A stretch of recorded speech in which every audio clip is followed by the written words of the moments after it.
മാറാട്ടെ.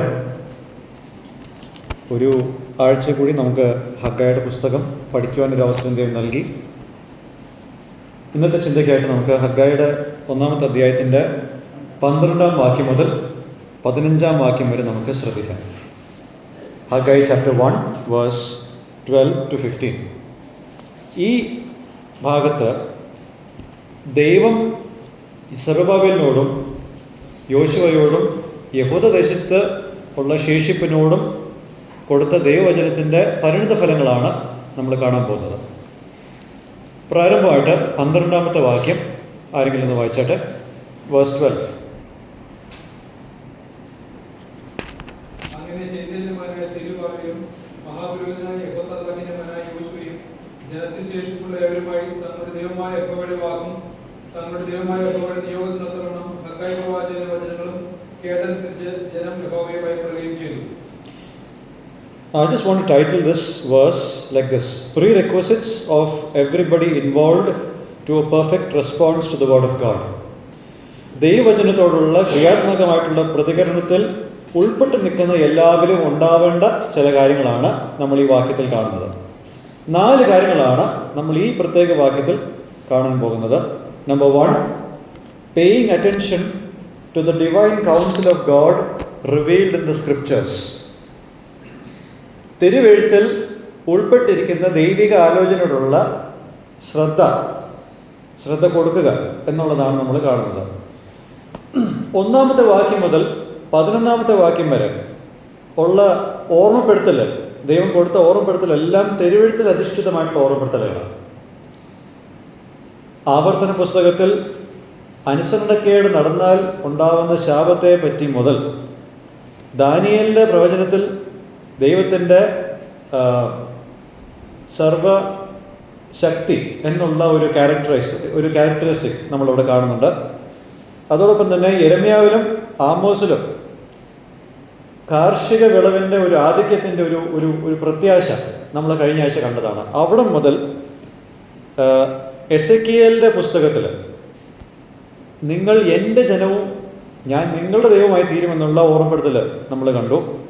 അതോടൊപ്പം തന്നെ എസ്രായിൻ്റെ പുസ്തകത്തിലും നമ്മൾ കാണുന്ന മറ്റൊരു കാര്യമുണ്ട്: ദൈവം തനിക്ക് ബോധിച്ചവരെയൊക്കെ വാഴിക്കുന്നു എന്നീ കാര്യങ്ങളെല്ലാം കഴിഞ്ഞ 11 വാക്യങ്ങളിൽ നമ്മൾ കണ്ടതാണ്.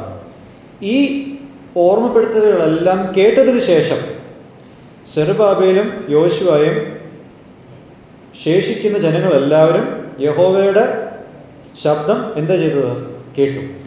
To listen doesn't mean just a casual hearing of God's word and then living lives just as they were prior to hearing the word of God. കേൾക്കുക എന്നുള്ളതിൻ്റെ അർത്ഥം ലാഘവത്തോട് കേട്ടിട്ട് കേൾക്കുന്നതിന് മുമ്പ് എങ്ങനെയായിരുന്നു ജീവിച്ചിരുന്നത് അതുപോലെ ജീവിക്കുക എന്നുള്ളതല്ല കേൾക്കുക എന്നുള്ള വാക്കിൻ്റെ അർത്ഥം. To listen means to carefully ponder over what was heard and examining one's own life in light of the divine counsel that God gave through the scriptures. കേൾക്കുക എന്നുള്ളത് അർത്ഥമാക്കുന്നത് നമ്മൾ കാതുകൊണ്ട് കേട്ട കാര്യം പിന്നെയും ധ്യാനിച്ച് അതിനെപ്പറ്റി ആലോചിച്ച് കേട്ട കാര്യത്തിൻ്റെ വെളിച്ചത്തിൽ തിരുവെഴുത്തിലൂടെ നമ്മളുടെ ജീവിതത്തിനെ ശോധന ചെയ്യുക എന്നുള്ളതാണ് കേൾക്കുക എന്ന വാക്കുകൊണ്ട് അർത്ഥമാക്കുന്നത്. It's not just listening through 1 ear and throwing it out through the other ear. ഒരു കാതിൽ കൂടെ കേട്ടിട്ട് മറ്റേ കാതിൽ കൂടെ എറിഞ്ഞു കളയുന്നതല്ല കേൾക്കുക എന്നുള്ള വാക്കുകൊണ്ട് അർത്ഥമായിരിക്കുന്നത്. So we have our first lesson coming out from this verse. ഒന്നാമത്തെ പാഠം നമുക്ക് ഇങ്ങനെയാണ് കാണാൻ സാധിക്കുന്നത്: observe any person who willfully and joyfully obeys God, and any person who is grieved over the neglect he or she had with the things of God, and you will find 2 common elements in it. മനഃപൂർവ്വമായിട്ട് സന്തോഷത്തോടെ ദൈവത്തെ അനുസരിക്കുന്ന ഒരു വ്യക്തിയെ, അതോടൊപ്പം തന്നെ ദൈവകാര്യങ്ങളിൽ അവഗണന കാണിച്ചതിൻ്റെ പേരിൽ ദുഃഖിക്കുന്ന ഒരു വ്യക്തിയെ ഒന്ന് നോക്കിയാൽ നമുക്ക് ഈ 2 കൂട്ടരിലും 2 കോമൺ ആയിട്ടുള്ള കാര്യങ്ങൾ കാണാൻ സാധിക്കും. 1, a willingness to put oneself in scrutiny under the word of God, and 2, the willingness to listen carefully to what God has to say through His word instead of having a casual hearing and forgetting what they came across. രണ്ട് പൊതുവായ കാര്യങ്ങളാണ് ഈ രണ്ട് കൂട്ടരിലുള്ളത്. ഒന്ന്, ദൈവവചനത്തിൻ്റെ കീഴെ അവരുടെ ജീവിതത്തെ വിലയിരുത്തുവാൻ വേണ്ടിയിട്ട് അവരെ തന്നെ വിട്ടുകൊടുക്കുന്നത്. അതാണ് ഒന്നാമത്തെ കാര്യം. രണ്ട്, ദൈവം തൻ്റെ വചനത്തിലൂടെ എന്താണ് പറയുവാൻ ശ്രമിക്കുന്നത് എന്നുള്ളത് സൂക്ഷ്മമായിട്ട് കേൾക്കുവാനുള്ള ഒരു തയ്യാറെടുപ്പ്. അതായത് കേട്ടിട്ട് ഒന്നും കേട്ടിട്ടില്ല എന്നതുപോലെ ജീവിക്കുന്നതിന് പകരം സൂക്ഷ്മതയോടെ കേൾക്കുവാനുള്ള ഒരു താല്പര്യം. Exactly how many of us take time out of our busy schedules to just study the word of God with intent? നമ്മളെല്ലാവരും വളരെ ബിസിയാണ്. പക്ഷേ ഈ ഒരുപാട് തിരക്കുള്ള ഒരു ജീവിതത്തിൽ നമ്മൾ എത്ര പേരാണ് വചനം ക്രമമായിട്ട് പഠിക്കുവാനും മനഃപൂർവ്വമായിട്ട് അതിനെ പഠിക്കുവാൻ ശ്രമിക്കുവാനും നമ്മൾ പ്രയത്നിക്കുന്നത്? വായിക്കാൻ ചിലപ്പോൾ നമ്മൾ സമയം എടുത്തു വരാം. We may take time to read, but how many of us actually take the time to study? ചെറുപ്പക്കാരിൽ നോക്കിയാൽ കുറച്ച് ചെറുപ്പക്കാർ ഒരുമിച്ചിരിക്കുമ്പോൾ, പ്രത്യേകിച്ചും ചർച്ചിലുള്ള ചില ചെറുപ്പക്കാർ ഒരുമിച്ചിരുന്നാൽ അവർ ഡിസ്കസ് ചെയ്യുന്നത് കൂടുതൽ എന്തായിരിക്കും? സ്പോർട്സ്, കായികം, അതും അല്ലെങ്കിൽ വീഡിയോ ഗെയിംസോ അങ്ങനെ എന്തെങ്കിലും. സഹോദരന്മാർ തമ്മിൽ ഒരുമിച്ച് കൂടിയാൽ ഡിസ്കസ് ചെയ്യുന്നത് എന്താ? ബിസിനസ്സും രാഷ്ട്രീയവും. കൂടുതലും അതാണ് കണ്ടുവരുന്നത്. സഹോദരിമാർ ഗ്യാദർ ചെയ്യുമ്പോൾ എന്തായിരിക്കും കൂടുതൽ ഡിസ്കസ് ചെയ്യുന്നത്? എന്നയാൾ ധരിച്ച വേഷം അല്ലെങ്കിൽ മുടിയുടെ സ്റ്റൈല്. ഇവിടെ എങ്ങും ഞാൻ പറഞ്ഞ ഈ എക്സാമ്പിൾസിലെങ്ങും വിശ്വാസികൾ ഒരുമിച്ച് കൂടുമ്പോൾ തിരുവചനം ഡിസ്കസ് ചെയ്യുന്നതായിട്ട് നമ്മൾ എവിടെയെങ്കിലും കണ്ടിട്ടുണ്ടോ? ഒന്ന് ചിന്തിച്ച് നോക്കി. Just look at your conversations. ചെറുപ്പക്കാർ മുതൽ പ്രായമായുള്ള ആൾക്കാർ വരെ, ഞാൻ അടച്ചാക്ഷേപിക്കുന്നില്ല, പക്ഷേ പൊതുവായിട്ട് ഞാൻ തന്നെ ഇതെല്ലാം കേൾക്കുന്നുണ്ടല്ലോ. രാഷ്ട്രീയവും ബിസിനസ്സും പരിതോഷണവും അല്ലാതെ നമ്മൾ വേറെന്താ പറയുന്നത്? അപ്പോൾ പൊതുവായിട്ട് നമ്മൾ ഇരിക്കുമ്പോഴും വചനമല്ല നമ്മളുടെ പ്രയോറിറ്റി. നമ്മൾ ഒറ്റയ്ക്കായിരിക്കുമ്പോഴും വചനമല്ല നമ്മളുടെ priority. And that's where we have gone wrong. അവിടെയാണ് നമുക്ക് തെറ്റ് പറ്റിയിട്ടുള്ളത്. And the next thing I just want to ask is, how many of us are willing to put ourselves under the authority of God's word and see how deviant we are from God's word? നമ്മൾ ദൈവവചനത്തിൻ്റെ വഴികളിൽ നിന്നും എത്രത്തോളം മാറിപ്പോയി എന്ന് ചിന്തിക്കുവാൻ മാത്രം നമ്മൾ എത്രത്തോളം ഇതിൻ്റെ കീഴിൽ നമ്മൾ തന്നെ വെച്ചിട്ടുണ്ട്. Most often we think of ourselves as doing good and there is nothing too wrong to change anything in our lives.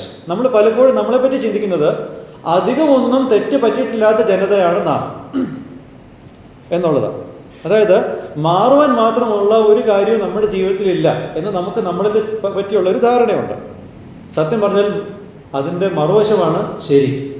നമുക്ക് മാറാൻ ഒരുപാട് ഏരിയാസ് ഇനിയുണ്ട് നമ്മുടെ ജീവിതത്തിൽ. പക്ഷെ അത് അറിയണമെങ്കിൽ എന്ത് ചെയ്യണം? തിരുവെഴുത്തിൻ്റെ വെളിച്ചത്തിൽ നമ്മൾ നമ്മളെ തന്നെ വിധേയപ്പെടുത്തി ദൈവത്തിൻ്റെ കണ്ണിലൂടെ നമ്മളെ തന്നെ നോക്കണം. നമ്മൾ തമ്മിൽ കമ്പയർ ചെയ്യുമ്പോൾ നമുക്ക് മാറാനായിട്ട് അധികമൊന്നും ഇല്ലായിരിക്കാം. പക്ഷെ ദൈവത്തിൻ്റെ കണ്ണിൽ നിന്ന് നോക്കിയാൽ മാറാൻ ഒരുപാട് ഉണ്ട്. That's where we have gone wrong.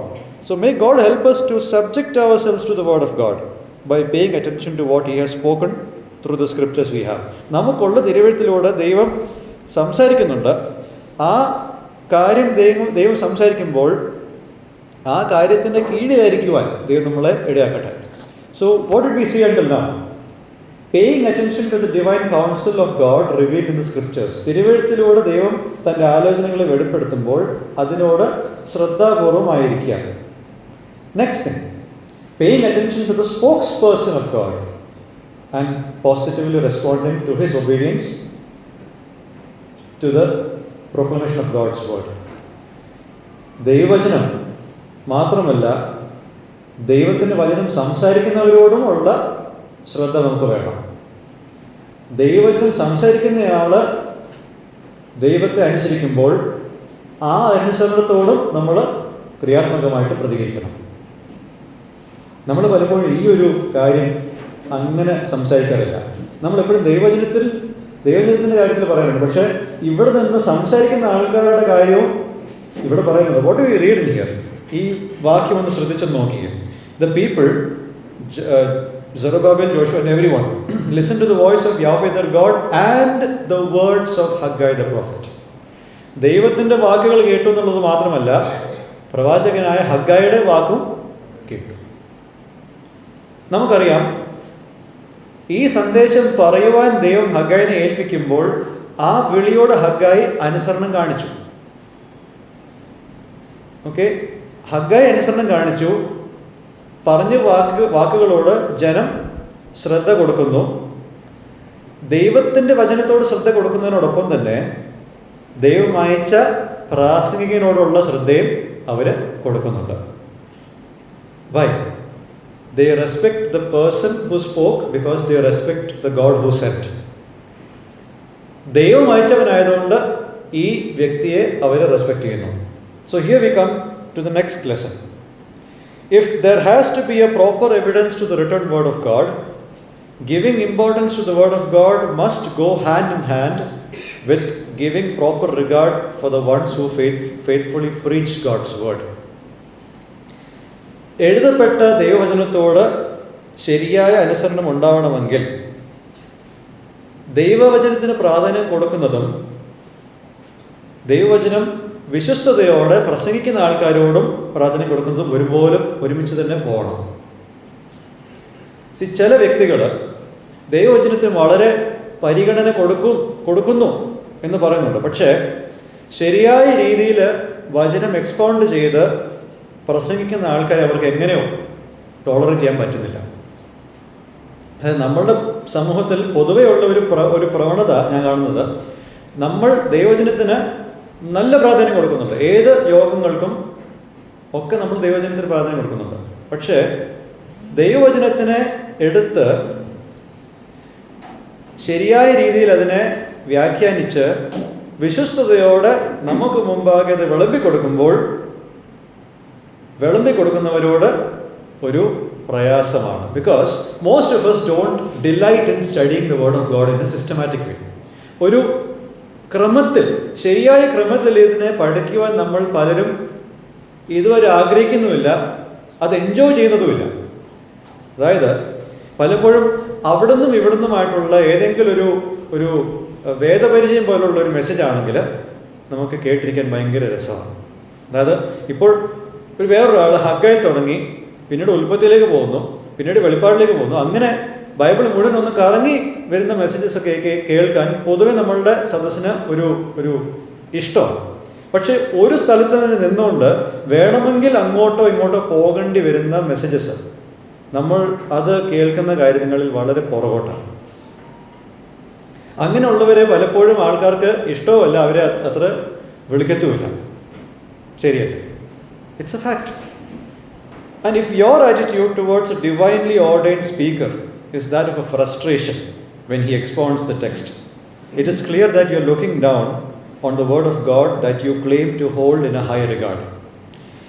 ക്രമമായിട്ട് ദൈവത്തിൻ്റെ വചനം ശരിയായ രീതിയിൽ പ്രസംഗിക്കുന്ന ഒരാളോട് നിങ്ങൾക്ക് പ്രയാസവും ഫ്രസ്ട്രേഷനും വീർപ്പുമുട്ടലും ആണെങ്കിൽ നിങ്ങൾ ഏത് വചനത്തെ ഉന്നതമായിട്ട് വെക്കുന്നു എന്നുള്ള അവകാശവാദം ഉണ്ടോ, ആ അവകാശവാദത്തെ നിങ്ങൾ തന്നെ ശരിയല്ലെന്ന് തെളിയിക്കുകയാണ്. And because you look down on the word of God, you hold obedience to God as something of an action that is not worth pursuing.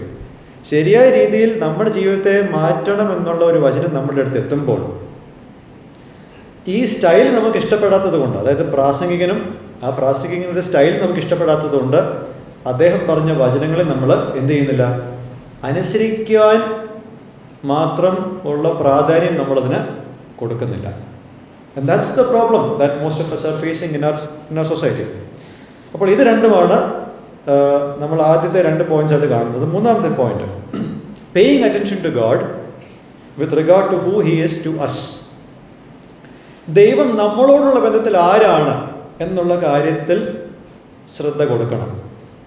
C, 1-ാമത്തെ വാക്യം മുതൽ 11-ാമത്തെ വാക്യം വരെ നമ്മൾ വായിച്ചല്ലോ. അവിടെ ഈ ജനം കഴിഞ്ഞ കുറേ വർഷങ്ങളായിട്ട് ദൈവകാര്യങ്ങളിൽ അവഗണന കാണിക്കുന്നു എന്നുള്ള കാര്യം അവിടെ ഉണ്ടാകുമ്പോൾ ദൈവം അവിടെ തൻ്റെ displeasure, സന്തോഷമില്ലായ്മ കാണിച്ചുകൊണ്ടിരിക്കുകയാണ്. They were his people, but they were not behaving like they were his people. ഇവർ ദൈവത്തിൻ്റെ ജനമാണെങ്കിലും ആ ഒരു ടൈറ്റിലിനനുസരിച്ചല്ല അവർ ജീവിക്കുന്നത്. അതുകൊണ്ടാണ് നമ്മൾ 2-ാമത്തെ വാക്യത്തിൽ എൻ്റെ ജനം എന്ന് പറയുന്നതിന് പകരം ദൈവം പറയുന്നത് ഈ ജനം, ദിസ് പീപ്പിൾ. ഇപ്പോൾ അവർക്ക് മനസ്സിലായി ദൈവം ആരാണെന്നുള്ളതും അതിന് പ്രകാരം അവർ ദൈവത്തെ അനുസരിക്കാനും തുടങ്ങി. നമ്മൾ 12ാമത്തെ വാക്യം ഒന്ന് വായിച്ചല്ലോ. 12ാമത്തെ വാക്യം ഒന്നുകൂടെ ഒന്ന് വായിച്ചേ, ആ അവസാനത്തെ ഭാഗം.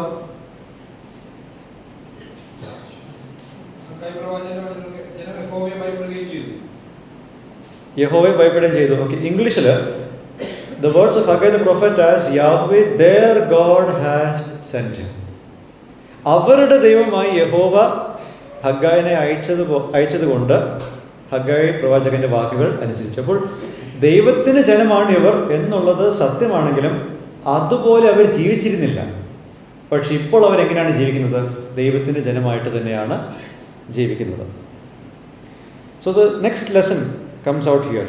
Knowing who God is to us helps us in understanding how much of an offense and hurt we have caused him through our actions. നമ്മൾ പലപ്പോഴും ദൈവത്തിനെതിരെ കുറേ കാര്യങ്ങൾ ചെയ്യാറുണ്ട്, തെറ്റുകൾ ചെയ്യാറുണ്ട്.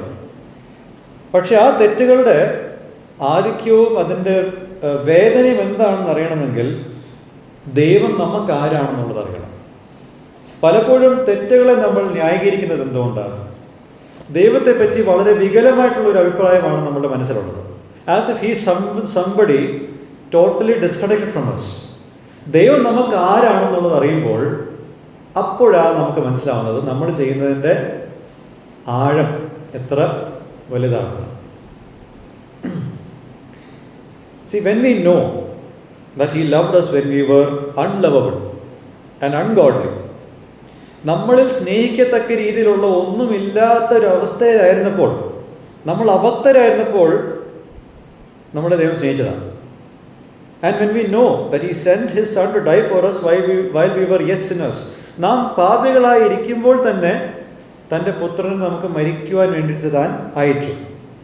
ഈ രണ്ട് കാര്യങ്ങൾ നമ്മൾ ഓർത്താൽ what happens? We will have a true picture of the hurt that we cause in our neglect towards him. നമ്മളുടെ ഡെയിലി ലൈഫിൽ ദൈവത്തിൻ്റെ കാര്യങ്ങൾക്ക് അവഗണന കൊടുക്കുമ്പോൾ ആ അവഗണനയുടെ വേദന നമ്മൾ അറിയുന്നത് എപ്പോഴാണെന്നറിയോ? ദൈവം നമ്മളെ സ്നേഹിക്കുവാൻ എന്തൊക്കെ ചെയ്തു എന്നുള്ളതിൻ്റെ വെളിച്ചത്തിലാണ്. പലപ്പോഴും സുവിശേഷ സത്യം മറ്റുള്ളവരോട് പ്രസംഗിക്കുന്ന കാര്യത്തിൽ മാത്രമേ നമ്മൾ ഉപയോഗിക്കുന്ന ഒരു കാര്യമായിട്ടുള്ളൂ. അവിശ്വാസികൾക്ക് മാത്രമേ സുവിശേഷം ബാധകമായിട്ടുള്ളൂ എന്നുള്ളതാണ് നമ്മൾ പലപ്പോഴും പറയാറ്. പക്ഷേ പൗലോസ് പുതിയ നിയമ ലേഖനങ്ങളിൽ സുവിശേഷം സന്ദേശം എഴുതിയത് ആർക്കായിട്ടാണ്? റോമർക്ക് എഴുതിയ ലേഖനത്തിൽ 1 മുതൽ 11 അധ്യായം വരെ പൗലോസ് എഴുതിയത് ആർക്കാണ്? റോമിലെ വിശ്വാസികൾക്കാണ്. അവരോടാണ് സുവിശേഷം പങ്കുവെക്കുന്നത്. അപ്പോൾ നമ്മൾ വിചാരിക്കും വിശ്വാസികൾക്ക് എന്തിനാ സുവിശേഷം അറിയാൻ ഉള്ള ആവശ്യകത ഉണ്ട്. നമ്മളിന്ന് ചെയ്യുന്ന എല്ലാ കാര്യത്തിൻ്റെയും പരിഹാരം എവിടെയാണ്? സുവിശേഷത്തിലേ ഉള്ളൂ. അതുകൊണ്ട് തന്നെ നമ്മൾ ദൈവത്തോട് എത്ര പാപം ചെയ്തിട്ടുണ്ടോ, അല്ലെങ്കിൽ ആ പാപത്തിൻ്റെ ആഴം എത്രത്തോളം ഉണ്ടെന്ന് അറിയണമെങ്കിൽ നമുക്ക് സുവിശേഷ സന്ദേശത്തിലുള്ള വിഷയങ്ങളിലേക്ക് മടങ്ങി പോവുക. അവിടെ നമ്മൾ ചെല്ലുമ്പോൾ മാത്രമേ നമ്മളുടെ ഇപ്പോഴത്തെ അനുസരണം രൂപപ്പെടുത്തുള്ളൂ.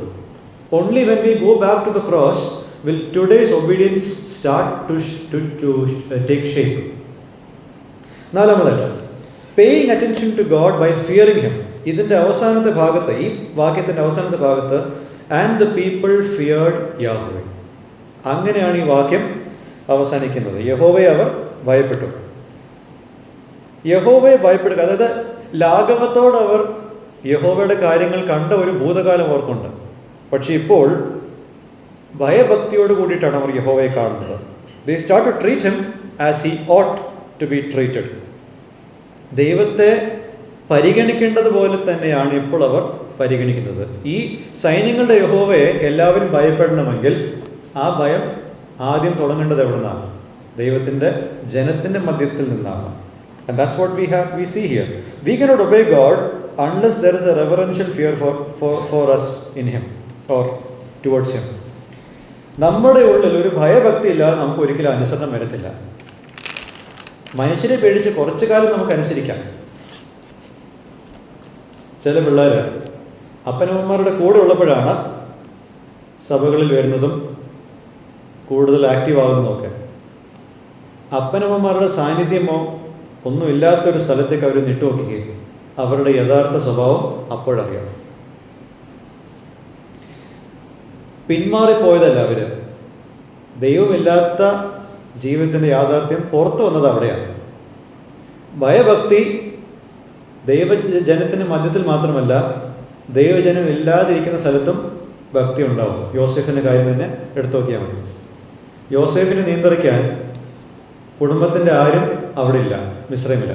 പക്ഷേ how can I do this great sin against God?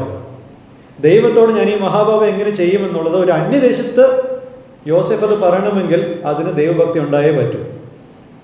അതാണ് ഇവിടെ ഈ ജനം പ്രകടമാക്കുന്നത്. അപ്പോൾ 12-ാമത്തെ വാക്യത്തിൽ നമ്മൾ 4 കാര്യങ്ങളാണ് കണ്ടത്. അതിൻ്റെ ടൈറ്റിൽ ഞാൻ ഇതായിരുന്നു പറഞ്ഞിരുന്നത്, prerequisites for everybody involve to a perfect response to the word of God. ദൈവവചനത്തോട് ക്രിയാത്മകമായിട്ട് പ്രതികരിക്കണമെങ്കിൽ അതിന് ചില ചേരുവകൾ വേണം. ഇനി 13-ാമത്തെ വാക്യം നമുക്കൊന്ന് വായിക്കാം. വേഴ്സ് 13. അപ്പോൾ യഹോവയുടെ ദൂതനായ ഹഗ്ഗായി ജനത്തോട് ഞാൻ നിങ്ങളുടെ കൂടെ ഉണ്ടെന്ന് യഹോവയുടെ അരുളപ്പാട് എന്ന് പറഞ്ഞു. ഓക്കെ.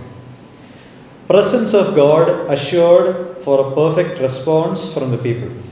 ദൈവജനം ക്രിയാത്മകമായിട്ട് ശരിയായ രീതിയിൽ ദൈവത്തോട് പ്രതികരിക്കുമ്പോൾ ആ പ്രതികരണം ചെയ്യുന്ന ദൈവജനത്തിൻ്റെ ഇടയിൽ ദൈവ സാന്നിധ്യത്തിൻ്റെ ഒരു വാഗ്ദത്വം നമ്മളിവിടെ കാണുന്നുണ്ട്. ഇവരിത്രയും നാളും ഈ ദേവാലയം പണിയാതിരുന്നത് അല്ലെങ്കിൽ അതിനെ അവഗണിച്ചത് മനുഷ്യനോടുള്ള പേടി നിമിത്തമാണ്. The fear of man. അവർ ദൈവത്തോട് ചെയ്ത കാര്യങ്ങളെല്ലാം അവരെ കാണിച്ചതിന് ശേഷം, അവരോട് മന്ദിരം പണിയാൻ പറഞ്ഞതിന് ശേഷം ദൈവത്തിന് അറിയാം. അവർ ചെയ്യേണ്ട കാര്യങ്ങളെല്ലാം ദൈവം പറഞ്ഞു. പക്ഷേ അതോടൊപ്പം ദൈവത്തിന് അറിയാം അവരുടെ ചുറ്റുമുള്ള എതിർപ്പുകൾ വരുമ്പോൾ അവർക്ക് സ്വാഭാവികമായിട്ടും ഉള്ളൊരു പേടി ഉണ്ടാവും. They will be overwhelmed by the opposition around them. അതുമാത്രമല്ല, ആ പേടി മാത്രമല്ല, ഇത്രയും നാളും അവർ ഇതിനെ അവഗണിച്ചത് കൊണ്ട് ഒരു കുറ്റബോധവും അവർക്ക് ഇപ്പോഴുണ്ട്. അപ്പോൾ ഉള്ളിൽ കുറ്റബോധവും പുറമേ പേടിയും. There is guilt inside and there is a chance of being overwhelmed by the opposition outside. അതുമാത്രമല്ല, ഒരു മനുഷ്യനായിട്ടുള്ള ഒരു ഭരണാധികാരിയുടെ ഉത്തരവിനെ പേടിക്കുന്നു ഇവർ. They are overwhelmed by the decree of a human ruler. ആ ഒരു പേർഷ്യൻ രാജാവിൻ്റെ ഉത്തരവിനെ ലംഘിച്ചാൽ ഉണ്ടാകുന്ന ഭവിഷ്യത്തുകൾ എന്താണെന്ന് അവർക്ക് അറിയാം. കാരണം Persian rulers decrees are normally irrevocable. ഒരു പേർഷ്യൻ ഭരണാധികാരി എന്തെങ്കിലും ഒരു ഉത്തരവ് വെച്ചാൽ ആ ഉത്തരവിനെ നീക്കി മാറ്റുവാൻ സാധിക്കത്തില്ല. എസ്തറിൻ്റെ പുസ്തകത്തിൽ അതുണ്ട്. പല ഇൻസ്റ്റൻസസും നമുക്കവിടെ കാണാൻ സാധിക്കും. അപ്പോൾ ഇവരുടെ കുറ്റങ്ങളെപ്പറ്റി മാത്രം പറഞ്ഞ് അവരെ അങ്ങ് വെറുതെ വിടുകയല്ല ദൈവം. See, he is not just bashing them for their faults and leaving them on their own to prioritize the temple construction and obey God. ദൈവാലയം പണിയണം, ദൈവത്തിന് അനുസരിക്കണം. പക്ഷേ അത് പറഞ്ഞു കൊടുത്തിട്ട് അവരുടെ കുറ്റങ്ങൾ പറഞ്ഞിട്ട് പിന്നെ വെറുതെ മാറി നിൽക്കുകയല്ല ദൈവം. What is he doing? They should know that God, who is greater than every human ruler and whose mercies are bigger than every sin that Israel did, is with them. എല്ലാ മാനുഷികമായിട്ടുള്ള രാജാക്കന്മാരെക്കാൾ ശ്രേഷ്ഠനായിരിക്കുന്ന ഒരു ദൈവം അവർക്കുണ്ട്. ഇസ്രായേൽ ചെയ്ത എല്ലാ പാപങ്ങളെക്കാളും ദൈവത്തിൻ്റെ കൃപ അധികമായിട്ടുണ്ട്. ആ ദൈവമാണ് ഇപ്പോൾ ആരുടെ കൂടെ ഇരിക്കുന്നത്? I am with you. Before they could obey, they must be assured of the covenant relationship that God has with them. അവർ അനുസരിക്കുന്നതിന് മുമ്പ് ദൈവത്തിന് അവരോടുള്ള ഉടമ്പടി ബന്ധം, ആ ബന്ധത്തിൻ്റെ ഒരു ഉറപ്പ് അവർക്കുണ്ടാവണം. God will uphold them. അവരെ ദൈവം നിലനിർത്തുക തന്നെ ചെയ്യും. നമ്മൾ പഴയ നിയമത്തിലെ ചില വാക്യങ്ങൾ ഞാനൊന്ന് ജസ്റ്റ് ഒന്ന് പറഞ്ഞു വിടാം. യെശയ്യാവ് 41:10, 43:5, യെരമ്യാവ് 30:10-11. ഇവിടെ എല്ലാം ദൈവം ഇവരെ നിലനിർത്തുമെന്നുള്ള വാഗ്ദത്തങ്ങൾ കൊടുത്തിട്ടുണ്ട്. So God assures them of His presence, which is greater than all of the opposition that the human agents can bring. മനുഷ്യർക്ക് കൊണ്ടുവരാൻ പറ്റുന്ന എല്ലാ എതിർപ്പിനേക്കാളും വലിയതാണ് ദൈവത്തിൻ്റെ സാന്നിധ്യം. അവരുടെ ഇടയിൽ ദൈവത്തിൻ്റെ സാന്നിധ്യത്തിൻ്റെ തിരിച്ചറിവ് അവർക്കുണ്ടാകുമ്പോൾ മുന്നോട്ടുള്ള ദിവസങ്ങളിൽ ദൈവത്തിൻ്റെ ആലോചന അനുസരിക്കുവാനുള്ള ധൈര്യം അവർക്ക് ലഭിക്കും. They can get greater courage in obeying God. So this is a mighty declaration done by the Lord of hosts. സൈന്യങ്ങളുടെ യഹോവയുടെ ഒരു അരുളപ്പാടാണ് നമ്മളിവിടെ കാണുന്നത്. ഇത് താൽക്കാലികമായിട്ടുള്ള ഏതെങ്കിലും ഒരു ഭരണാധികാരിയുടെ വാക്കുകളല്ല, നിത്യമായി വാഴുന്ന യഹോവയുടെ വാക്കുകളാണ്. So the lesson 4 that I am going to bring out to you is this. നമ്മൾ എന്തെങ്കിലും മാറും എന്ന് വിചാരിച്ചിട്ട് ദൈവം നമ്മളുടെ തെറ്റുകളെ ചൂണ്ടിക്കാണിച്ചിട്ട് അവിടെ നിർത്തുകയല്ല. God doesn't just stop by pointing our faults, hoping that we will change. He also stands by us, assuring us of His companionship which will never cease. നമ്മളുടെ കുറ്റം പറഞ്ഞിട്ട് മാറി നിൽക്കുകയല്ല, അത് നമ്മളെല്ലാവരും ചെയ്യും. വേറൊരാളുടെ കുറ്റം പറഞ്ഞിട്ട് ഒരു സഹായം കൊടുക്കാതെ അവിടുന്ന് സ്കൂട്ടാവും, മാറിപ്പോകും. അതാണ് നമ്മുടെ സ്വഭാവം. ആൾക്കാരെ പിടിച്ച് തള്ളിയിടും, കുറ്റക്കാരാണെന്ന് പറയും, എന്നിട്ട് നമ്മൾ മാറിപ്പോകും. ദൈവം അങ്ങനെയല്ല. ദൈവം എങ്ങനെയാണ് ചെയ്യുന്നത്? ദൈവം നമ്മളുടെ കുറ്റം പറയുന്നതിനോടൊപ്പം തന്നെ നമ്മുടെ കൂടെ നിൽക്കും. തൻ്റെ കൂട്ടായ്മ ഒരിക്കലും അവസാനിക്കുന്നില്ല. ആ അവസാനിക്കാത്ത കൂട്ടായ്മയാണ് ദൈവം നമുക്ക് തരുന്നത്. He is always present with those who are His and who are grieving over their shortcomings. തൻ്റേതായിരിക്കുന്ന ജനങ്ങളുടെ കൂടെ താൻ എപ്പോഴും ഉണ്ട്. ചെയ്ത കുറ്റങ്ങളിൽ കുറ്റബോധമുള്ള ദുഃഖിക്കുന്ന ആൾക്കാരുടെ കൂടെ താനുണ്ട്, അല്ലാത്തവരുടെ കൂടെ താനില്ല. നമ്മൾ വിചാരിക്കുന്നത് അല്ലാത്തവരുടെ കൂടെയാണ് ഉള്ളതെന്ന്. അല്ല, ചെയ്ത തെറ്റുകളെ പറ്റി ദുഃഖിക്കുന്നവരുടെ കൂടെയാണ് കർത്താവ് ഉള്ളത്. അല്ലാത്തവരോട് ദൈവം തൻ്റെ ആലോചന പറയും, അവർക്ക് ആ കുറ്റബോധം വരാൻ. നമ്മൾ യെശയ്യാവിൻ്റെ പുസ്തകം 42:3 നമ്മൾ വായിക്കുന്നുണ്ട്. ചതഞ്ഞോടെ ഒടിക്കാത്ത പുകയെന്ന് തിരിയെ കെടുത്താത്തവരാണ് നമ്മുടെ ദൈവം. അപ്പന് മക്കളോട് കരുണ തോന്നുന്നത് പോലെ യഹോവയ്ക്ക് തൻ്റെ ഭക്തന്മാരോട് കരുണ തോന്നുന്നു. കാരണം നാം പൊടിയാണെന്നുള്ളത് അവൻ എണ്ണുന്നു, അറിയുന്നു. Psalm 103:13-14. എത്ര സ്നേഹവാനായ ശ്രേഷ്ഠനായ ഒരു ദൈവമാണ് നമുക്കുള്ളത്. What a great and loving God we have. See, He does this because He has loved us with an everlasting love. നമ്മുടെ കൂടെ തന്നെ ആയിരിക്കുന്നത് നിത്യസ്നേഹത്താൽ നമ്മളെ സ്നേഹിച്ചതുകൊണ്ടാണ്. He has given us His righteousness lavishly through Christ. ക്രിസ്തുയേശുവിൽ കൂടെ തൻ്റെ നീതിയെ ആർഭാടമായിട്ടാണ് നമുക്ക് നൽകിയിരിക്കുന്നത്. And that is why we have an inseparable bond with Him. വേർപിരിയാത്തൊരു ബന്ധമാണ് നമുക്ക് ക്രിസ്തുവിനോടുള്ളത്.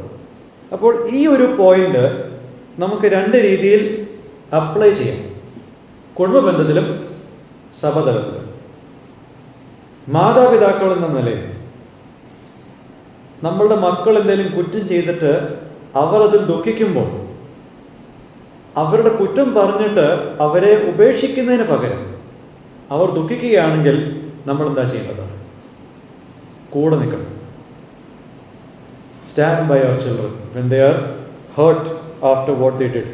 വഴക്ക് പറഞ്ഞിട്ട് അവരെ അങ്ങ് വിടുകയല്ല, മറിച്ച് അവരുടെ കൂടെ നിൽക്കണം.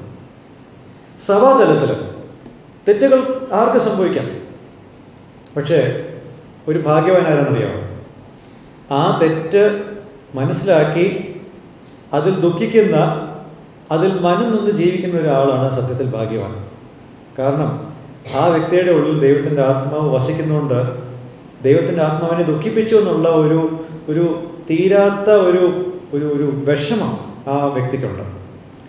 അപ്പോൾ തീരാത്തൊരു വിഷമം ചെയ്ത പാപത്തിൻ്റെ മുകളിൽ ഉള്ള ഒരു വ്യക്തിയെ, അതിനെ ഓർത്ത് മാനസാന്തരപ്പെടുന്നൊരു വ്യക്തിയെ അവഗണിക്കാതെ കൂടെ നിൽക്കാനാണ് നമ്മളെല്ലാവരും പഠിക്കുന്നത്. പക്ഷെ നമ്മൾ പലപ്പോഴും കൂടെ നിൽക്കുന്ന ആരുടെ കൂടെയാണ്? തെറ്റുകൾ ചെയ്തിട്ട് ഒരു മാനസാന്തരവും ഇല്ലാത്തവരെ ആണ് നമ്മൾ ചേർത്ത് വെക്കാൻ ശ്രമിക്കുന്നത്. നമ്മൾ പറയും കർത്താവ് അങ്ങനെ പാപികളുടെ കൂടെ നിന്നിട്ടില്ലേ? നിന്നിട്ടുണ്ട്. He has. But when Jesus stood by them, they changed, not him. യേശു പാപികളുടെ കൂടെ കഴിക്കാനിരുന്നപ്പോൾ മാറിയത് പാപികളാണ്. യേശുവിൻ്റെ വഴികളിലേക്ക് വരാൻ അതാവണം നമ്മളുടെയും ചിന്ത. അല്ലാതെ തെറ്റ് ചെയ്തിട്ട് മാനസാന്തരപ്പെടാത്ത ആൾക്കാരുടെ കൂടെ നിൽക്കുന്നതല്ല റെസ്റ്റോറേഷൻ. ഇതിൽ മാനസാന്തരം ഒരു വലിയ ഘടകമാണ്. പലപ്പോഴും മാനസാന്തരപ്പെടുന്ന ആൾക്കാരെ നമ്മൾ എന്നേക്കുമായിട്ട് എന്ത് ചെയ്യുക? എഴുതി തള്ളിയിരിക്കുക. അത് ചെയ്യരുത്. ദൈവം അങ്ങനെയല്ലല്ലോ നമ്മളോട് ഇടപെടുന്നത്, ആണോ? നമ്മളിൽ ആരാ പൂർണ്ണരായിട്ടിരിക്കുന്നത്? ഇവിടെ ഒരു തെറ്റും ചെയ്തിട്ടില്ലാത്ത, ഒരു വീഴ്ച പോലും സംഭവിച്ചിട്ടില്ലാത്ത ആരെങ്കിലും ഉണ്ടോ? ആരുമില്ല. അപ്പോൾ നമ്മളോട് ദൈവം അങ്ങനെ ഇടപെട്ടിട്ടില്ലെങ്കിൽ, ഇപ്പോഴും നമ്മളുടെ കൂടെ താനുണ്ടെങ്കിൽ, ഇപ്പോഴും ദൈവത്തിൻ്റെ ആത്മാവ് നമ്മളുടെ ഉള്ളിൽ ദൈവം വസിക്കുമാറാക്കിയെങ്കിൽ, ആ ആത്മാവോട് നമ്മളെങ്ങനെയായിരിക്കണം? നമ്മളുടെ കൂട്ടുവിശ്വാസികളോട് എഴുതി തള്ളേണ്ടതാണോ? അല്ല. വളരെയധികം ചിന്തിക്കേണ്ട ഒരു കാര്യമാണ്. ഇനി നമുക്ക് 14-15 വാക്യങ്ങളിലേക്ക് നമ്മളുടെ ശ്രദ്ധ തിരിക്കാം. Verse 14 and 15.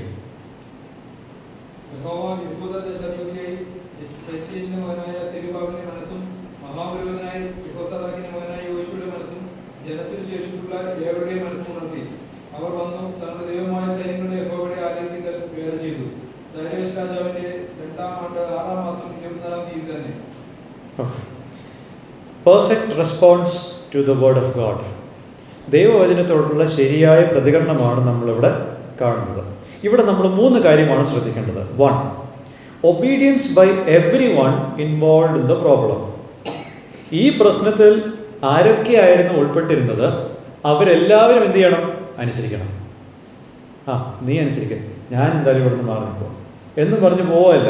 If all members of the community including leaders have failed, all of them without exception have the duty to obey. ഈ സമൂഹത്തിൽ നേതാക്കന്മാരുൾപ്പെടെ എല്ലാവരും തെറ്റിപ്പോയെങ്കിൽ എല്ലാവർക്കും ഒരുപോലെ ദൈവത്തെ അനുസരിക്കാനുള്ള ബാധ്യതയുണ്ട്. Without everyone joining in this, obedience is incomplete. ഈ പ്രശ്നത്തിൽ ആരൊക്കെയാണ് ഉൾപ്പെട്ടിരുന്നത്, അവരെല്ലാവരും ഇവിടെ അനുസരിക്കാതെ ഇവിടെ അനുസരണം പൂർണ്ണതയിലേക്ക് എത്തുന്നില്ല. There is no provision for anyone to continue neglecting God within God's community. ദൈവജനത്തിൻ്റെ ഇടയിൽ ദൈവത്തെ അവഗണിച്ചുകൊണ്ട് ജീവിക്കുന്ന ഒരു സ്കോപ്പ് ദൈവജനത്തിൻ്റെ ഇടയിൽ ഇല്ല. The next thing that we see here, obedience without delay. വൈകിപ്പിക്കാതെ അനുസരണം നടത്തി. 1-ാമത്തെ വാക്യത്തിൽ ഡേറ്റ് എന്തായിരുന്നു? നോക്കിക്കേ. ഓക്കെ, 2-ാം ആണ്ട് 6-ാം മാസം 1-ാം തീയതി. 15-ാമത്തെ വാക്യത്തിൽ എന്താ ഡേറ്റ് എന്ന് വെച്ചാൽ 23 ദിവസത്തെ വ്യത്യാസമാണ് 1-ാം വാക്യം മുതൽ 15-ാം വാക്യം വരെ നമുക്ക് കാണാൻ സാധിക്കുന്നത്. 23 ദിവസത്തിനുള്ളിൽ, അതായത് ദൈവജനം എല്ലാവരുടെയും അടുത്ത് വന്ന് 23 ദിവസത്തിനുള്ളിൽ ദേവാലയത്തിൻ്റെ അടിസ്ഥാനത്തിൻ്റെ പണി തുടങ്ങാൻ അവർ വൈകിച്ചില്ല. They understood the threshold of God's patience that tolerated their neglect for the last 16 years. കഴിഞ്ഞ 16 വർഷം ഇവർ അവഗണിച്ചതിൻ്റെ എല്ലാ കാര്യത്തിനുമേലുള്ള ദൈവക്ഷമയുടെ നെല്ലിപ്പലക എന്താണെന്ന് ഇവർക്ക് മനസ്സിലായി. ഇനിയും കളിച്ചാൽ ദൈവം വെറുതെ വിടത്തില്ല, അവരെ ശരിക്കും പെരുമാറും. അതാണ് ഇവിടെ മനസ്സിലാക്കിയത്. വചനം കേട്ടല്ലോ, ഇത് നമുക്ക് പിന്നെ സമയം വന്നിട്ടില്ല എന്ന് പറഞ്ഞ് അങ്ങ് വിട്ട് കളയാമെന്ന് പറഞ്ഞില്ല. സമയം വന്നിട്ടില്ല എന്നുള്ളത് 2-ാമത്തെ വാക്യത്തിലല്ലേ പറഞ്ഞിരിക്കുന്നത്? The time has not come. Yes, 2-ാമത്തെ വാക്യത്തിലാണ് പറഞ്ഞിരിക്കുന്നത്. അത് ഇവിടെ പറഞ്ഞില്ല. നേരത്തെ ഇവർക്ക് പരാജയം ഉണ്ടായിരുന്നു, പക്ഷെ ഇവിടെ ആ പരാജയത്തിൽ തുടരുവാൻ ദൈവജനത്തിൻ്റെ ഇടയിലുള്ള ദൈവത്തിൻ്റെ ഇടപെടൽ അവരെ സമ്മതിച്ചില്ല. ഈ 2 കാര്യങ്ങൾ, അതായത് ഒരു പ്രശ്നത്തിൽ ഉൾപ്പെട്ട് നിൽക്കുന്ന എല്ലാവരും അനുസരണത്തിൽ ഒരുപോലെ വരണം എന്നുള്ള കാര്യവും വൈകിക്കാതുള്ള അനുസരണം, ഇത് രണ്ടും അതിൽ തന്നെ ഉള്ള പോയിന്റ്സ് ആണ്, ലെസൺസ് ആണ്. അതുകൊണ്ട് ഞാനിത് ഒരുപാട് ഇലാബറേറ്റ് ചെയ്യാൻ ഞാൻ ആഗ്രഹിക്കുന്നില്ല. ഇവിടെ 3-ാമത്തെ കാര്യം, why did these people immediately obey? Reasons for these people's immediate obedience. ഈ ജനം ഉടനെ തന്നെ അനുസരിച്ചു. അതിൻ്റെ കാരണങ്ങൾ എന്താണ്? 2 കാരണങ്ങളാണ് ഞാൻ പറയുന്നത്. From the people side, they had the right view of who God is to them, and they had a right view of who God is.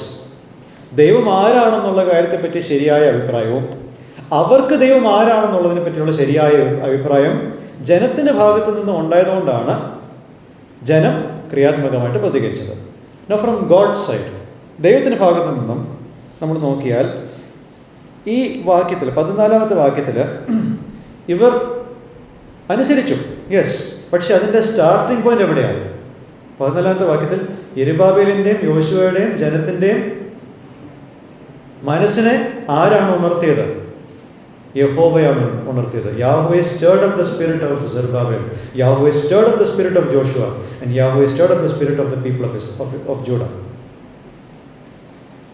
ദൈവം ആ വേല ആരംഭിച്ചത് കൊണ്ടാണ് ഇവർക്കത് തുടങ്ങുവാൻ പറ്റിയത്. So that they would rebuild the temple and thus God gets the glory from man's obedience. ദൈവമാണ് ഇത് ആരംഭിച്ചത്. അതുകൊണ്ട് തന്നെ മനുഷ്യൻ അനുസരിച്ചാലും ആ അനുസരണത്തിൻ്റെ ആത്യന്തികമായിട്ടുള്ള മഹത്വം പോകുന്നത് ആർക്കാണ്? ദൈവത്തിന് മാത്രമാണ്.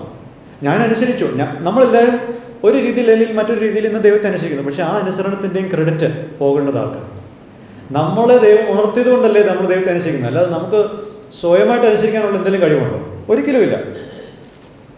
So the fifth lesson that I just want to point out before we come to a close.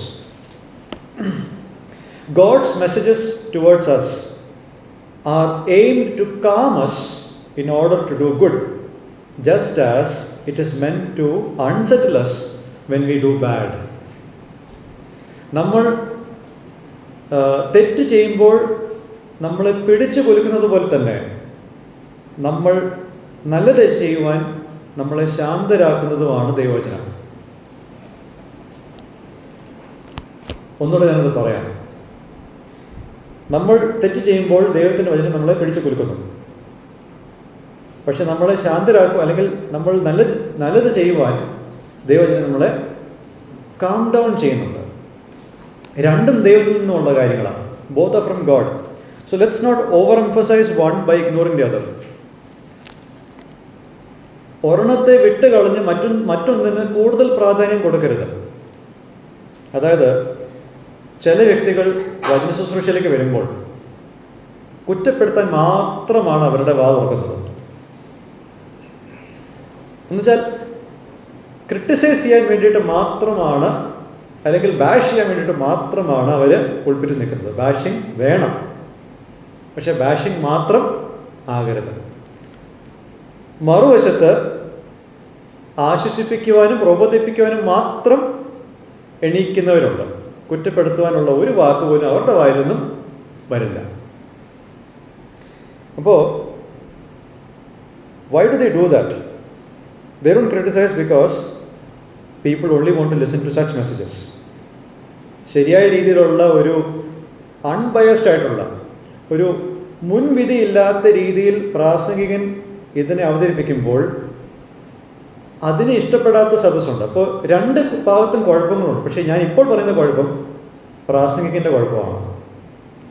ദൈവവചനം ശാസിക്കേണ്ടടുത്ത് ശാസിക്കണം, എന്താ പറയുക, പ്രബോധിപ്പിക്കേണ്ടടുത്ത് പ്രബോധനം ഉണ്ടാവണം. അപ്പോൾ ഇതിന് രണ്ടിനും ഒരുപോലെ സ്ഥാനമുണ്ട്. ഹഗ്ഗായി 1-ാമത്തെ വാക്യം മുതൽ 11-ാമത്തെ വാക്യം വരെ അരുളപ്പാട് കൊടുത്തു. അവിടെ റെബ്യൂക്ക് ചെയ്താണ്, അവരെ തർജ്ജനം ചെയ്തു. പക്ഷെ 13-ാമത്തെ വാക്യത്തിൽ ദൈവത്തിൻ്റെ ആശ്വാസ വചനവും ഹഗ്ഗായി പറയുന്നുണ്ട്. യോനയെ പോലെയല്ല കേട്ടോ ഹഗ്ഗായി. യോനയുടെ ചരിത്രത്തിൽ നമ്മളൊന്ന് മനസ്സിലാക്കിയാൽ ആ കേൾവിക്കാരെ പറ്റിയുള്ള യാതൊരു സിമ്പതിയും ഇദ്ദേഹത്തിനില്ല. In 40 days Nineveh will be overthrown. 40 ദിവസത്തിനുള്ളിൽ നിനവേ ഉന്മൂലനം ചെയ്യപ്പെടും. ആര് ചെയ്യും, എന്തിനു ചെയ്യുന്നു, അത് ഒഴിവാക്കാൻ എന്താണ് ചെയ്യേണ്ടത്, ഇതിനെപ്പറ്റി ഒരു വാക്കും അദ്ദേഹം പറയുന്നില്ല. ഒരു സ്നേഹമില്ലാത്ത ഒരു പ്രാസംഗികൻ ആയിരുന്നു യോന. പക്ഷേ ഇവിടെ ഹഗ്ഗായി എന്ന വ്യക്തിയെപ്പറ്റി നമ്മൾ കാണുമ്പോൾ മനസ്സിലാക്കുന്നത്, ദൈവം ദേഷ്യപ്പെടുന്നിടത്ത് ഹഗ്ഗായി ദേഷ്യപ്പെടുന്നു. ദൈവം ആശ്വസിപ്പിക്കുന്നിടത്ത് ഹഗ്ഗായി ആശ്വസിപ്പിക്കുന്നു. This is something that speakers of God's word are to balance. പുൾപിറ്റിൽ നിന്നുകൊണ്ട് പ്രസംഗിക്കുന്ന ആര് ആയാലും ഇത് മനസ്സിലാക്കേണ്ടത് വളരെ ഇമ്പോർട്ടൻ്റ് ആയിട്ടുള്ള കാര്യമാണ്. ഓക്കെ, അതുകൊണ്ടാണ് പുൾപിറ്റിൽ മിനിസ്റ്ററി ചെയ്യുന്ന ആൾക്കാർ, they are spokes person of God. ദൈവത്തിൻ്റെ വാക്കുകളെ വിശ്വസ്തയോടെ ജനങ്ങളിലേക്ക് എത്തിക്കുക എന്നുള്ള ഒരു ദൗത്യം, ഒരു ഹെവി റെസ്പോൺസിബിലിറ്റി ആണത്. ആ ഹെവി റെസ്പോൺസിബിലിറ്റിക്ക് അനുസരിച്ച് തന്നെ വേണം നമ്മളുടെ പ്രീച്ചിങ്ങും പ്രസംഗവും ഉണ്ടാവാൻ. അപ്പോൾ സദസ്സിലിരിക്കുന്ന പുൾപറ്റ് ഹാൻഡിൽ ചെയ്യുന്ന ഓരോ വ്യക്തികളോടുള്ള എൻ്റെ ഒരു എക്സോർട്ടേഷൻ എന്ന രീതിയിൽ നിങ്ങളിതിനെ കാണുക. The last lesson that we will touch today.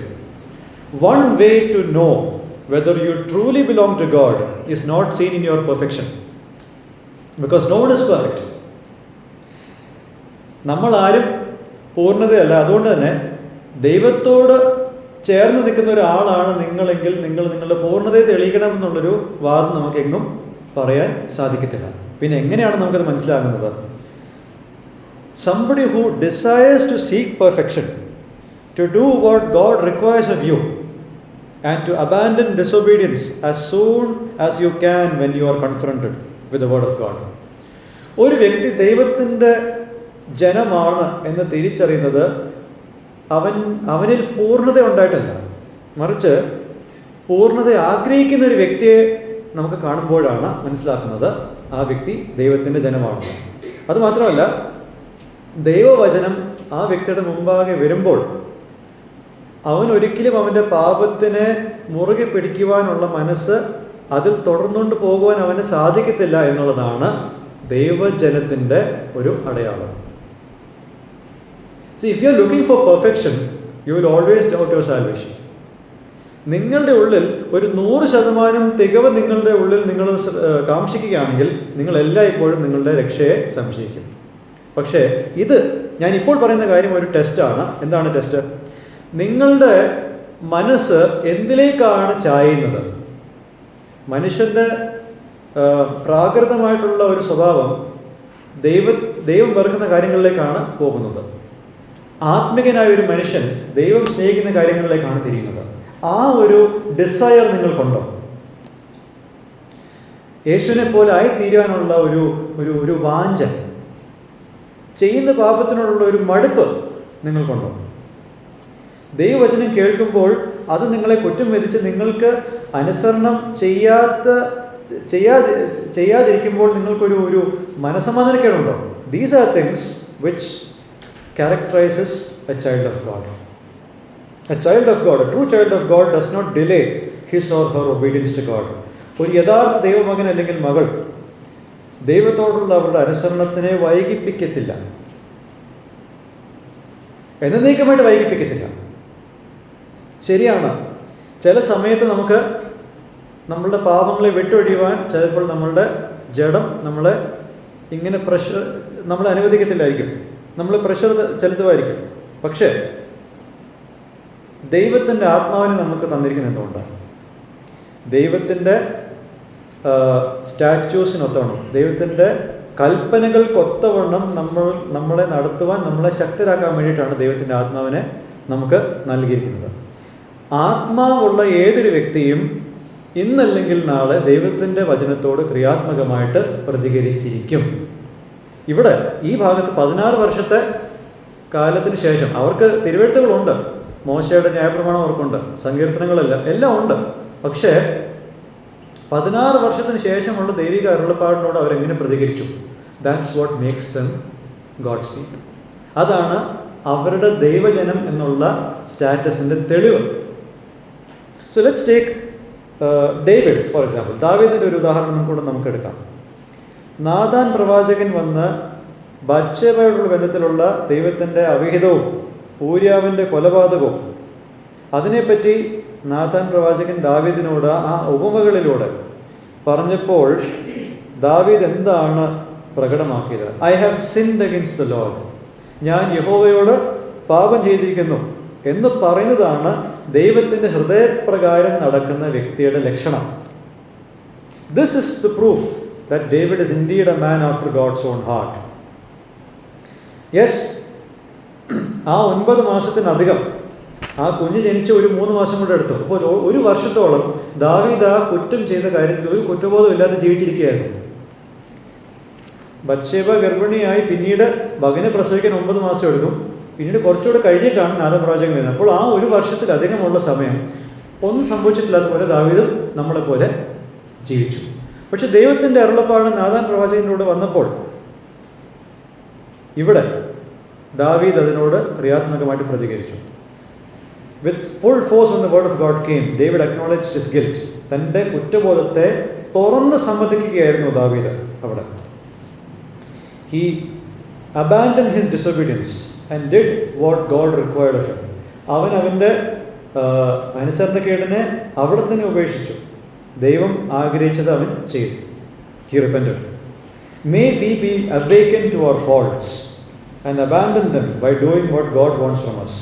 നാം ചെയ്യുന്ന തെറ്റുകൾ അതെന്തോ ആയിക്കൊള്ളട്ടെ, സംസാരത്തിലൂടെയോ കണ്ണിലൂടെയോ ചിന്തയിലൂടെയോ പ്രവൃത്തിയിലൂടെയോ അതെന്തോ ആയിക്കൊള്ളട്ടെ, അതിനെല്ലാം കാണുവാൻ, ദൈവത്തിൻ്റെ വെളിച്ചത്തിൽ അതിനെ കാണുവാനും അതിനെ ഒഴിവാക്കുവാനും ദൈവം ആഗ്രഹിക്കുന്ന കാര്യങ്ങൾ ചെയ്യുവാനും അതിലൂടെ നമ്മൾ ദൈവത്തിൻ്റെതാണെന്ന് തെളിയിക്കുവാനും നമുക്ക് ദൈവം ഇടയാക്കട്ടെ എന്ന് ആഗ്രഹിക്കുകയും പ്രാർത്ഥിക്കുകയും ചെയ്തുകൊണ്ട് ഞാൻ എൻ്റെ ഈ വാക്കുകളെ ഇവിടെ നിർത്തുന്നു.